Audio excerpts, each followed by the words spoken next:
Syederalun beredar rekaman yang menunjukkan kendaraan tempur dan tank milik Jerman mulai dikirimkan ke perbatasan pada Selasa 17 Mei 2022.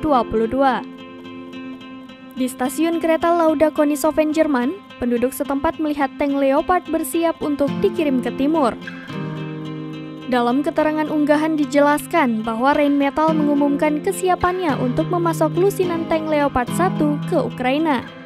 Selain itu diketahui juga, latihan militer NATO skala besar Defender Eropa sekarang sedang berlangsung di dekat perbatasan negara persatuan. Di bawah perlindungan latihan, tank Leopard Jerman juga dapat dikerahkan ke perbatasan Belarus dan Rusia. Fakta Pertahanan Atlantik Utara atau NATO mulai pamer kekuatan dengan menggelar latihan militer besar-besaran di dekat perbatasan Rusia.